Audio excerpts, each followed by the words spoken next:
Oi, oi. So, I'm attracted by these socks. You're right, mate. I'm loving your socks. Every time I look across, I'm thinking I must make a comment about them. They're awesome. I wish it was St. Patrick's Day. You're a legend. Well done. It's good, good. I want to bring a man now who also enjoys costume in his act. He's eclectic, he's original, and sadly he's here. I jest. He's the wonderful Potting Shed Pete.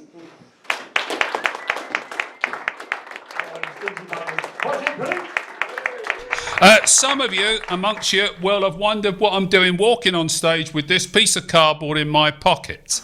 That's my business, thank you. Business. I know it's a recession, but if you buy cheap, you get cheap. Good quality stuff will last. Like my big garden shed.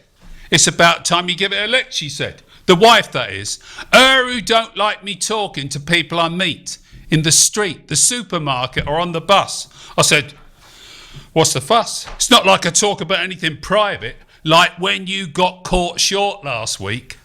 She said, bloody cheek, you keep your thoughts to yourself if you value your health, and don't go talking about her. Please, come in. It's fine. It won't put me off too much.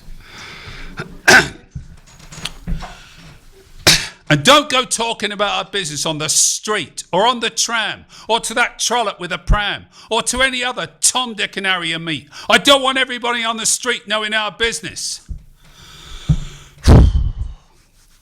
10 minutes later, I was able to get on. I wouldn't mind, but it was her giving me the job in the first place. Now I've had to listen to her face going on and on about her business when I could have been helping Geoffrey. Our neighbour, Mr. Wild with an E, get his Jenny going. I was hoping to impress. It was probably only a dirty spark plug to address.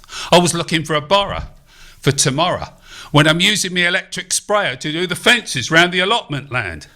Tss, tss, tss. Oh, sorry, missed a bit there. Tss.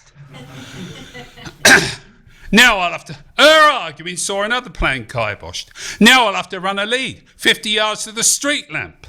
And before you law-abiding citizens say, Scott, it ain't criminality, it's a public utility.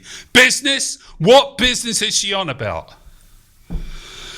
Best not buy those cheap fence paints. They tries to be something they ain't. Wood preserver might cost 3 times the price, but it will last 5 times as long as that cheap crap that pretends to protect your weenie lap, but it don't. It's crap. Business? What business is she on about? We ain't a business. We're just 2 pensioners making the best of what we got. We ain't a business. Business is what happens in a shop. We ain't got a shop. We got a shed. And if I don't get that painting finished by the time she gets back, I'll be dead. Thank you. I'm told by Jeff Dawson, that Bolton's got the 3rd oldest pasty shop in the country. 3rd oldest pasty? Are they? Oh, I've never eaten any of them, but I must go in there actually. Yeah. This is something aimed at northern stomachs.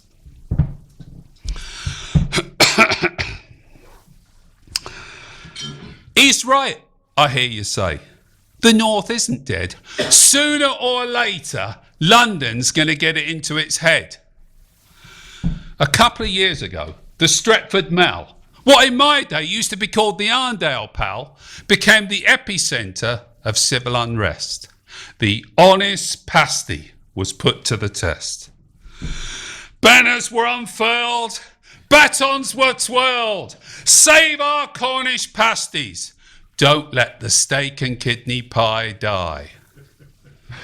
I better turn these like $1.99 they were in Quality Saver. What a bargain. These lines are aimed, because it's National Poetry Day, these lines are aimed directly at Scott, our wing commander.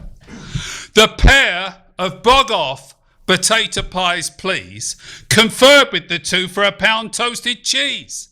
The problem was solved on Greggs' floor. The Chancellor realised it was pasties or door. The taxman started where the hindcalls left off. Attack the food disliked by the toff, but the pasty won't die. And do you know why? That humble pasty stood full alone, not a friend to call its own. Bobby and Nobby had no hope. Just a bunch of English dopes. Even the World Cup trophy got snitched till Pickles the dog sniffed it out of a ditch. Over to Kenneth Wolstenholme. That gaze, the referee looks at his watch, just seconds to go, and here comes Hurst. He's got some people on the pitch. They think it's all over. It is now. It's 4 seconds to go, and Hurst has scored a hat-trick. And Bobby Moore steps up to receive the Jules Rimet trophy for England. It's just 12 inches high, solid gold, and it means England are the world champions. You tried to take our pasties, pal, but we got it sorted in the mail. It was you what had to eat humble pie. Remembered who pays for your flats in the sky. Us, the pasty eaters. The bank clerks, the cleaners, the nurses, the bus drivers, the pensioners, the young mams with trolleys, the bingo hall greeters. All together now, we've saved the pasty. The pasty has been saved. Pasties never, never, never shall be slaves. Save the pasty. The pasty has been saved. Pasties never, never, never shall be slaves. Thank you.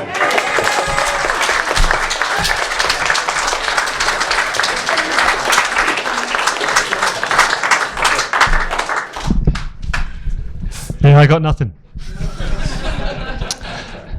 Please tell me we filmed that.